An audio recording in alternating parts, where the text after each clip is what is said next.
Bro, let me ask you something real quick. Have you ever noticed how the kid who barely survived high school is now driving a Tesla, while the valedictorian is still stressing about student loan payments? Yeah, same. And if that's ever made you quietly angry, confused, or question reality a little bit, good, because today we're pulling the curtain back on something nobody likes to admit. Being smart might actually be holding you back financially. I know that sounds insane. Stick with me, because once you see this, you won't be able to unsee it. Intelligence stops paying at a certain point. Here's the part that messes with your head. Researchers in Sweden tracked nearly 60,000 men over 11 years using real government income data. Not surveys, not guesses, actual earnings. At first, everything made sense. Smarter people earned more. Higher intelligence, higher paycheck. Cool, universe restored. But then something weird happened around the $55,000 income mark.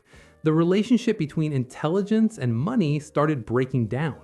And at the very top, the richest 1%, they actually scored slightly lower on intelligence tests than their peers.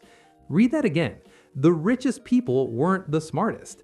They weren't dumb, but raw intelligence stopped being the deciding factor. Something else took over. And those something else's are usually the exact traits average people have been forced to develop their whole lives. Stupid grit beats overthinking. Psychologists have a term called stupid grit. Yeah, that's real. It means stubbornly pursuing a goal even when logic says it's pointless, slow, or uncomfortable. Is it always ideal? No, but a little stupid grit is powerful. Think about investing. Early on, it feels pointless. Tiny numbers, no movement, no dopamine. Smart people look at that and say, this isn't efficient. Then they quit. Meanwhile, the average person just keeps going. They don't overanalyze. They don't constantly switch strategies. They stay. And staying is what lets compounding work. Most people don't fail because the strategy's wrong. They fail because they leave too early. Overthinking kills momentum. Persistence quietly wins. Action beats perfect planning. Here's where this gets personal. Average people jump, smart people plan, then plan some more, then research, then optimize, and somehow never start. I've seen this play out firsthand. A guy with average grades quits his job and starts a basic lawn care business. No fancy branding, no spreadsheets, no master plan.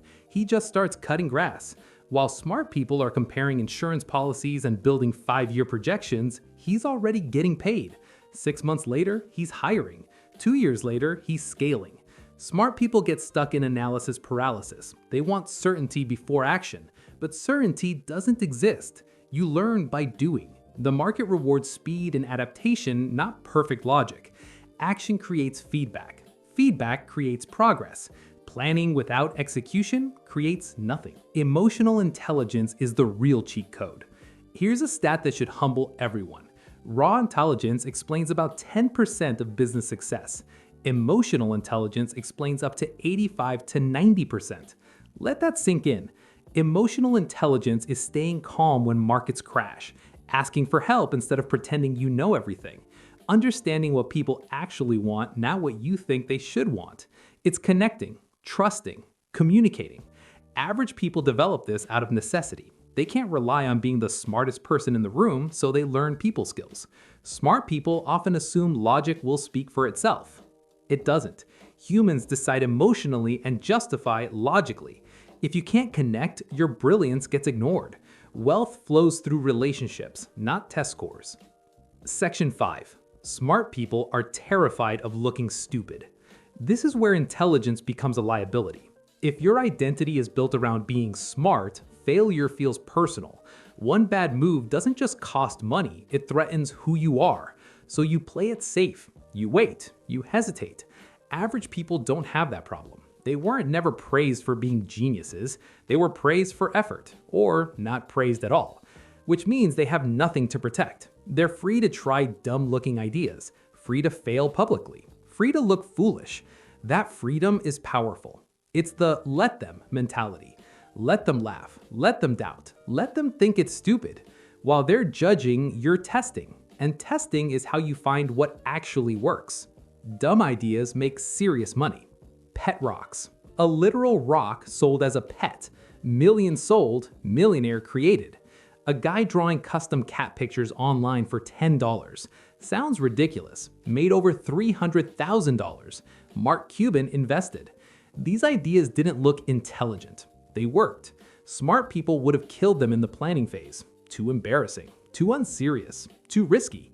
Average people just tried, and the market rewarded them. Wealth doesn't care if the idea sounds impressive. It cares if people pay. Prestige is expensive and terrible ROI.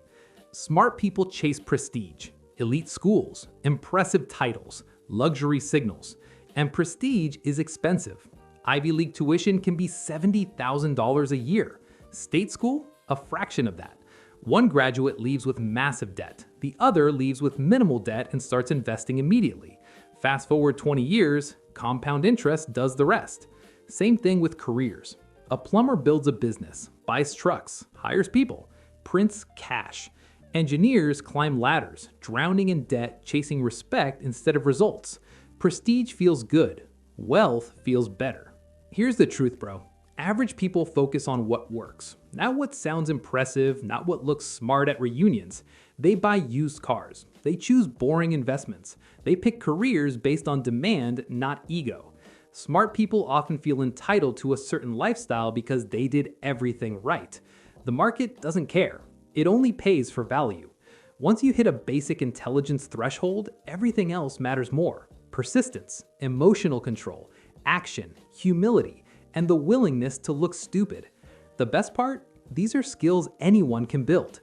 You don't need to be a genius. You need to move. You need to stay. And you need to stop protecting an image that isn't paying you anyway.